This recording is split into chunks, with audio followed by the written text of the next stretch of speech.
کہ جس پہ جاری کرنے کی اجازت ہے، کیا ہر وقت اجازت ہے یا اس کی بھی کوئی لمٹ ہے؟ اس کی لمٹ یہ ہے، بعض دفعہ کرنا پڑتا ہے جاری، اس کی لمٹ یہ ہے کہ ایک دم جاری نہ کرے. اصل اسلام میں یہ ہے کہ غصہ نہ آنے دو، آ جائے تو کنٹرول کرو. جب آپ یہ سمجھتے ہو کہ اب جاری کیے بغیر گزارا نہیں ہے، سامنے والا میری کمزوری سمجھ کے مجھے کھا جائے گا، ایسی مجبوری میں آپ غصہ جاری کر سکتے ہو، وہ بھی اعتدال سے. سمجھتے ہو کہ نہیں سمجھتے ہو؟ بعض دفعہ غصے کی بات ہوتی نہیں ہے، آپ کو ایم ہی میں آ رہا ہوتا ہے، یہ تکبر کی علامت ہے.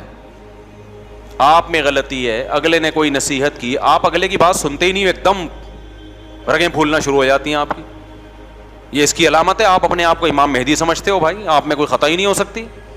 یہ فرض کیوں کر لیا ہے آپ نے اپنے بارے میں کہ میں اتنا نیک ہوں کہ میں غلطی نہیں ہو سکتا؟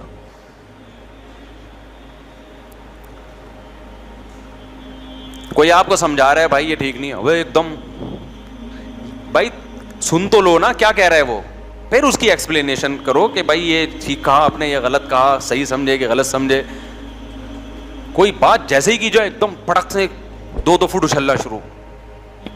میاں بیوی کے جھگڑوں میں یہ چیز بہت نظر آتی ہے، اسی سے مجھے اندازہ لگا لیتا ہوں غلط کون ہے.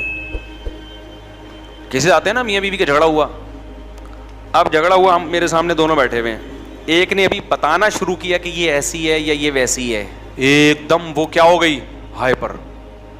یا عورت نے اپنے شوہر کا بتانا شروع کیا، ایک دم وہ کیا ہو گیا، غصے میں. میں ویسے ہی سمجھ جاتا ہوں کہ مجھے رپورٹ پیش کرنے کی ضرورت نہیں ہے، مجھے پتا ہے کون غلط ہے.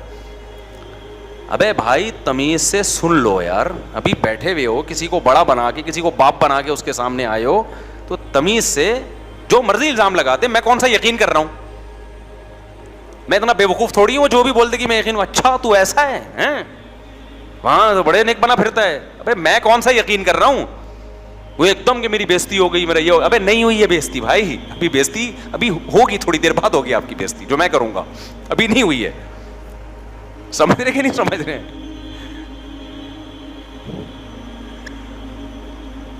کتنا بھی بڑا الزام، ایک دم نہیں ہائپر ہو جاؤ، تمیز سے آرام سے. نبی صلی اللہ علیہ وسلم نے فرمایا الرفق ما کان فی شیء الا زانا. یہ حدیث کے عربی الفاظ یاد کر لیں، بڑے مزے کی حدیث ہے. الرفق ما کان فی شیء الا زانا وما نزع عن شیء الا شانا. شانا کا معنی ہوتا ہے برباد کر دینا، زانا کا معنی مزین کر دینا. فرمایا نرمی، برداشت جس بھی معاملے میں آ جائے، کیسا بھی اوٹ پٹانگ معاملہ ہو نا، اچھا ہو جاتا ہے، وہ سدھر جاتا ہے، سنور جاتا ہے. اور عدم برداشت، جذباتی پن، ایک دم ایکسٹریم لیول پہ پہنچ جانا، غصہ ہو جانا، یہ والی چیز کتنے ہی اچھے سے اچھے معاملے میں بھی ہو نا، تو وہ اچھے سے اچھا معاملہ بھی کیا ہو جاتا ہے، برباد. بہت سے اچھے کام آپ کی ٹینشن کی وجہ سے خراب ہو جاتے ہیں. آپ نے دعوت کی اپنے رشتہ داروں کی، عید کے دن سب آئیں گے، بیٹھیں گے، پیار محبت کی باتیں ہوں گی، ہم ان کو کھانا کھلائیں گے، آخر میں کولڈ ڈرنک پلائیں گے، اور ہمارے رشتے اور زیادہ کیا ہو جائیں گے، مضبوط ہو جائیں گے. اس دن کیا ہوا جی، روٹی آنے میں تاخیر ہو گئی، قورمہ ٹھنڈا ہو رہا ہے، روٹی آنے ایک دم ہائپر ہو گیا، بڑا رکھ کے لگا دیا بچے کو، کھینچ کے تھپڑ. جب کھینچ کو تھپڑ لگایا تو بیگم نے بولا یہ میرے بچے کو آپ ہر وقت مارتے پیٹتے رہتے ہو. تو بیگم کی سالیاں، جو آپ کی سالیاں آئی ہوئی تھی، انہوں نے پھر بہنوئی کو، سالیاں نے دی گالیاں آ گئیں، پھر یہاں سے سالے آ گئے، پھر آپ کے ابے عید پہ دعوت تھی، اچھا کام تھا نا، عدم برداشت کی وجہ سے اس اچھے کا کیا ہو گیا، بیڑا غرق ہو گیا.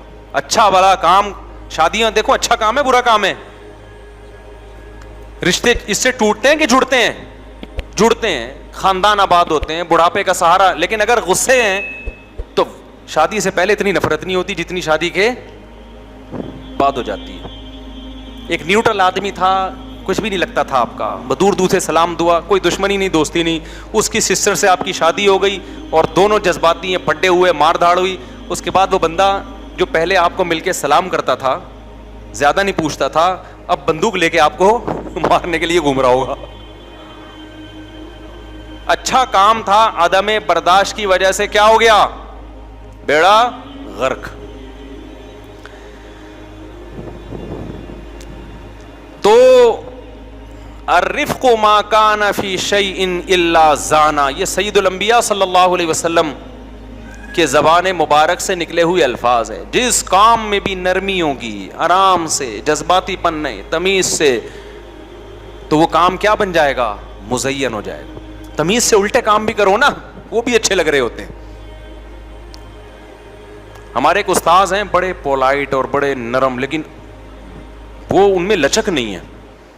یعنی ہوتا ہے نا بالکل آرڈر جب دینے پہ آتے ہیں تو بس آرڈر, لیکن دیتے بڑے تمیز سے ہیں.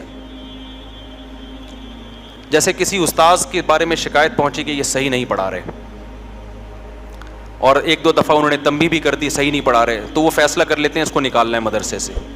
غصہ کبھی نہیں کرتے. وہ کیسے بلاتے ہیں, میں آپ کو اسٹائل سمجھاتا ہوں. استاذ آئے گا ان کے پاس, مدرسے کے امپلائی ہیں, بیٹھیں گے, وہ چائے پلائیں گے. آدمی سمجھتے ہیں شاید میرے مزید انکریمنٹ لگنے والے ہیں مجھے. ایک دم جلد بازی میں فیصلہ نہیں کرتے, پہلے کئی بار تنبیہ کی کہ آپ کی غیر حاضریاں بہت ہو رہی ہیں, آپ ایبسینٹ بہت ہوتے ہو, آپ سلیبس کو مکمل نہیں کر رہے, یہ مدرسہ ہے, وقف کا مال ہے, یہاں پہ ذمہ داری پوری کریں. ایک نوٹس بڑی تمیز سے, دو نوٹس, تیسرا نوٹس, چوتھا, پھر یہ جائے گا کہ ہم آپ کو نکال بھی سکتے ہیں, آپ ذمہ داری. کہیں بھی اس میں گالی گلوچ اور جذباتی, ابے تجھے کیا, تو انسان کا بچہ ہے, گدھا ہے, ایسا کوئی اسٹائل نہیں ہوتا. یہ میرے ٹیچر ہیں, ان کی بات کر رہا ہوں میں.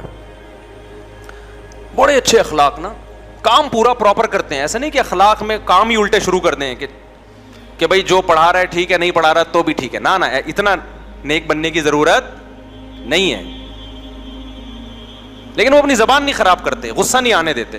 تو وہ کیا کریں گے, بلائیں گے ایک استاذ کو. انہوں نے اپنا واقعہ, استاذ نے مجھے خود بتایا کہ میں گیا تو بیٹھ کے انہوں نے کہا کہ جی وہ چائے پلائی. کہتے میں نے کہا شاید بہت ترقی ہونے والی ہے میری. تو کہا کہ دیکھیے آپ کو میں نے اس سلسلے میں بلایا تھا کہ آپ کی غیر حاضریاں بہت زیادہ ہیں.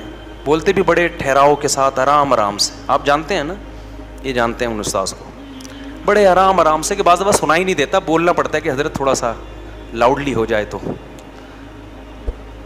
تو وہ دیکھیے آپ چونکہ پڑھا نہیں رہے ہیں اور آپ کی غیر حاضریاں بھی ہیں اور آپ کو کئی بار تنبیہ کی گئی, تو اگلا سمجھتا ہے کہ شاید ایک اور بار اب چائے پلا کے تنبیہ کی جا رہی ہے, کہ دھمکیوں سے باز نہیں آ رہے, تو ہو سکتا ہے اکرام سے. تو ایسا ہے کہ وہ آپ کا جو ہے نا, ہم نے آپ کوئی اور اگر مدرسہ دیکھ لیں تو یہ آپ کے لیے مناسب رہے گا. اگلا سمجھتا ہے شاید مشورہ دیا جا رہا ہے مجھے میرے وسیع تر مفاد کے لیے.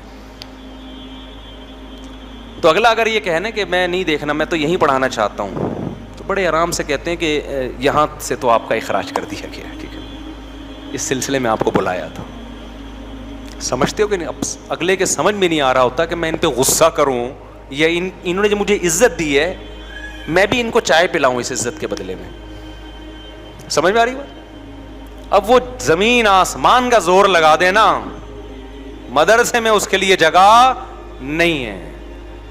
سفارشیں لے آئے, وہ پاؤں میں گڑ جائے, وہ گالی گلوچ شروع کر دے, وہ غصہ ہو جائے, لیکن ان کا اسٹائل چینج نہیں ہوگا. ابے نکل یہاں سے, ابے نا آپ کا اخراج یہاں سے کر دی, تشریف لے جائیں. دیکھو مجھے ایک بات بتاؤ, طلاق سے بری کوئی چیز ہے؟ یہ آخری بات کر کے بیان ختم کرتا ہوں, پھر اسی ٹاپک کو, یہ بہت اہم ٹاپک ہے, اگلے ہفتے انشاءاللہ مزید لے کے چلیں گے. طلاق سے بری کوئی چیز ہے جس کے سائیڈ افیکٹ کتنے زیادہ ہوتے ہیں بتاؤ نا. حدیث میں آتا ہے ان ابغض الحلال الی اللہ الطلاق, حلال چیزوں میں سب سے ناپسند اللہ کو کیا لگتی ہے؟ طلاق. کتنی بری چیز ہے, کیونکہ طلاق کا مطلب دو جو زندگی بھر جنہوں نے ساتھ رہنے کا سوچا تھا ان کا بریک اپ ہو رہا ہے, وہ آپس میں کیا ہو رہے ہیں؟ جدا. اس سے دو خاندان ٹوٹ رہے ہیں, بچے تباہ ہونے کا خطرہ ہے, رول رہے ہیں. لیکن اگر فیصلہ کر ہی لیا ہو نا علیحدگی کا, تو قرآن نے کیا کہا؟ یہ کام بھی غصے میں کرنے کا نہیں. امساکم بمعروف او تسریح باحسان, محبت سے عزت کے ساتھ رخصت کرو. حالانکہ کتنے سائیڈ افیکٹ ہیں اس کے, لیکن یہ بھی جذبات میں نہیں دھکے دے کے نکالا, ایک دم غصے میں جھاگ نکل رہا تھا اور دھڑ دھڑ دھڑ طلاقیں دے دی. نا نا نا نا نا نا. اگر مجبوری میں یہ کام کرنا پڑے تو رسپیکٹ کے ساتھ, عزت کے ساتھ, آرام سے اس کو کیا کرو؟ رخصت کرو. اس کا سارا جہیز واپس کرو, اس کو سارا مہر دو, عدت کا خرچہ دو, اور پھر اس پہ الزامات مت لگاؤ. نہ وہ آپ پہ الزام لگائے نہ وہ کوئی پوچھے کہ کیوں علیحدگی ہوئی, بولے بھائی ہماری آپس کی انڈرسٹینڈنگ نہیں تھی, ہمارے ذہن نہیں ملتے تھے آپس میں, اس لیے ہم نے ارادہ کیا کہ ہم کیا ہو جاتے ہیں, الگ ہو جاتے ہیں. تو ایسے برے عمل کو جب اسلام کہتا ہے کرنا ہی ہو تو تمیز سے کیا جائے, تو جو تمیز کے کام ہے ان کو بھی بدتمیزی سے کرنا کہاں سے جائز ہوگا؟ ابے کیسے, میں بھی بدتمیزی پہ آ گیا ہوں, اصل مسئلہ یہ ہے. آپ کہیں گے بیان تمیز سے ہو رہا ہے, خود مفتی صاحب کس پہ آ گئے ہیں؟ تو بھائی ہم جو یہ بیان کرتے ہیں نا, یہ اپنے لیے بھی کر رہا ہوں.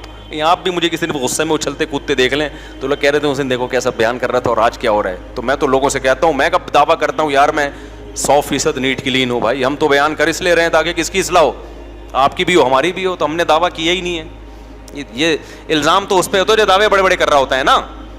کیا خیال ہے بھائی؟ ہم تو بیٹھے ہیں بات چیت کے لیے یار, قرآن و سنت یہ کہتا ہے. اب اللہ کرے آپ کو بھی توفیق مل جائے, اللہ کرے ہمیں بھی توفیق مل جائے. ہم تو اس لیے بیان کر رہے ہیں کہ اللہ مجھے بھی توفیق دے. اس لیے ایسا نہ کبھی میں غصے ہو رہا ہوں کلپ بنا کے ڈال دو دیکھو بیان کیا کر رہا تھا. تو بیان میں کر اس لے رہا ہوں تاکہ اگر میرے اندر غصہ ہے تو وہ بھی کیا ہو, وہ بھی. اچھا بعض دفعہ مصنوعی غصہ کرنا پڑتا ہے گھر میں, تو یہ سیٹ اپ بہت ضروری ہے. آ نہیں رہا ہوتا آدمی تھوڑا روب رہا ہے, جیسے بچوں کو یوں کر کے آنکھیں دکھاتے ہیں نا, بعض دفعہ آ نہیں رہا ہوتا لیکن وہ سیاسی غصہ ہے. وہ اس کی اہمیت کا میں منکر نہیں ہوں. وہ گھر میں بیگم کے سامنے بھی, ساس سسر کے سامنے بھی وہ الٹی باتیں منہ سے اوپر سے اللہ کو کہہ دیا کرو اللہ میں اتنا الٹا ہوں نہیں, ایسا نہ فرشتے لکھ کے الٹا ہی لٹکا دیں جہنم میں. وہ پھر سیاستاً اس طرح کے ڈائلاگ ہوتے ہیں کہ بیگم قابو میں نہیں آ رہی, تو بیگم جب میری کھوپڑی گھومتی ہے نا تو میں کچھ سوچتا نہیں ہوں. یہ صرف ڈرانے کے لیے, کیونکہ اگر آپ نے اس کو بتایا کہ میری کھوپڑی گھومتی ہی نہیں ہے اور میں بہت پولائٹ آدمی ہوں اور میں کنٹرول میں رہتا ہوں, تو وہ کنٹرول سے کیا ہو جائے گی, باہر ہو جائے گی. بعض دفعہ وہ خواتین جو بیان نہیں سن رہی. تو گھر میں چونکہ مرد کو اللہ نے بنایا ہے سربراہ, تو سربراہ کا روب ہونا کیا ہے, ضروری ہے, ورنہ ماتحت سارے کنٹرول سے باہر. تو وہاں سیاسی ڈائلاگ کے طور پہ آپ یہ رپورٹ پیش کر سکتے ہیں کہ بیگم میرا تو ماضی بہت خطرناک رہا ہے, میرا جو ماضی ہے نا پاس, آپ واقعات دیکھ لو. وہ ایک آدمی گیا نا جب شادی ہوئی تو جیسے ہی کمرے میں گیا تو بلی میاؤں میاؤں کر رہی تھی, اس نے اٹھا کے اس کی گردن موڑو کے پھینک دی. تو بیگم ڈر گئی, ابے یہ کیا ہے. یہ سیاسی چیزیں ہوتی ہیں. وہ 2 بھائیوں کی شادی ہوئی, ایک بھائی کی بیگم کنٹرول میں تھی, دوسرے کی کنٹرول سے باہر تھی. ایک تو خواتین وہ نا رپلائی کرنا شروع کر دیتی ہیں ایسے لطیفوں پہ کہ دیکھو عورتوں کے خلاف ہے اور مردوں کو بدتمیز بنا رہا ہے. وہ بھائی پورا بیان سن لیں تو یہ ایک اتنا سا چٹکلا نہ نکالیں. پورے بیان میں تو بیان ہی تمیز پہ ہو رہا ہے نا, یہ تو کچھ سیاسی ٹوٹکے ہیں. اس کا مقصد آپ کو کوئی چنگیز خان بنانا نہیں ہے. تو ایک آدمی تھا, وہ جب گھر میں جاتا, 2 بھائی تھے, 6 مہینے ہو گئے شادی کو, ایک کی بیوی کنٹرول میں اور ایک کی کنٹرول سے باہر. اب اس نے دیکھا کہ یار ایک کی تو اتنی فرما بردار ہے. اس نے پوچھا یار تو نے کیسے کنٹرول کیا؟ کہہ رہا میں جب گھر میں آتا تھا کوئی گلاس ولاس پڑا ہوتا تھا نا راستے میں تو ہٹا کے تمیز سے رکھتا نہیں تھا, لات مار کے ہٹاتا تھا اس کو. ہٹائے کس نے؟ بیگم ڈر گئی کہ یار یہ گلاسوں اتنے توڑ دیے اس نے, تو کیسا نہ ہو غصہ ہے تو مجھے ہی نہ توڑ دے. ڈر گئی وہ. آج کل ڈرتی ورتی نہیں ہے, یہ پہلے بتا دوں میں. آج کل آپ لات سے توڑیں گے وہ دانت توڑے گی آپ کے. تو یہ ونس اپون اے ٹائم. آج کوئی اور طریقہ اختیار کریں, وہ سیاسی لیکن اسٹائل تھوڑا چینج ہو. تو دوسرے نے کہا کہ چلو یار ہم بھی کل سے گلاس توڑنا شروع کرتے ہیں. آیا گلاس توڑا. بیگم نے کہا یہ 6 مہینے پہلے کرنے کا کام تھا, اب نہیں. تو آج کل کی خواتین جو ہوشیار ہو گئیں اس پہ بس ایک مختصر لطیفہ سنا کے کہ آج کل کا تھوڑا ٹیکنیکل طریقہ اختیار کرنا پڑے گا. وہ ایک آدمی نے روب کے لیے کیا کیا, جب شادی ہوئی نا تو کپڑے لٹکا دیے دلہن کے, 3 دلہنوں کے کپڑے, تاکہ بیگم روب میں آئے. بیگم نے پوچھا یہ لیڈیز کے کپڑے لٹکے ہوئے ہیں یہ کیا ہیں؟ اس نے کہا دیکھو میری پہلی بیوی بدتمیز تھی, میری بات نہیں مانتی تھی, اس کا مرڈر کیا میں نے اور یادگار کے طور پہ میں نے اس کی ساڑی یہاں لٹکا دی. بھائی بڑا خطرناک. یہ دوسرے کپڑے کس کے ہیں؟ وہ سمجھ رہا تھا یہ ونس اپون اے ٹائم پرانے زمانے کی لیڈی ہے. اس نے کہا یہ دوسرے کپڑے کس کے ہیں؟ اس نے کہا یہ دوسری بیوی, پھر میں نے دوسری شادی کی, وہ بھی قابو میں نہیں تھی, اس کو بھی مار دیا میں نے, اس کی یادگار کے طور پہ دلہن کا ڈریس میں نے یہاں لٹکا دیا. اس نے کہا یہ تیسری. اس نے کہا پھر اس کے بعد 2 ناکام ہو گئی, تیسری شادی کی, وہ بھی قابو میں نہیں تھی, مار کے یہاں لٹکا دیا اس کے کپڑے. اس کا خیال تھا بیگم کانپنے لگے گی. بیگم نے کہا اب یہ ذہن میں رکھنا, یہاں تیرا پاجامہ آئے گا, یہاں میرے کپڑے نہیں آئیں گے, یہاں تیرا پاجامہ آئے گا. تو میں آپ سے عرض کر رہا ہوں کہ سیاست میں کچھ الٹا سیدھا بولنا پڑتا ہے, لیکن آج کل کی خواتین بہت ہوشیار ہو گئی ہیں, ایسا نہ ہو کہ وہ لینے کے دینے پڑ جائیں. لیکن بہرحال سیاست کرنی پڑتی ہے گھروں میں. اللہ تعالیٰ سمجھنے کے عمل کی توفیق عطا فرمائے. وما علینا الا البلاغ.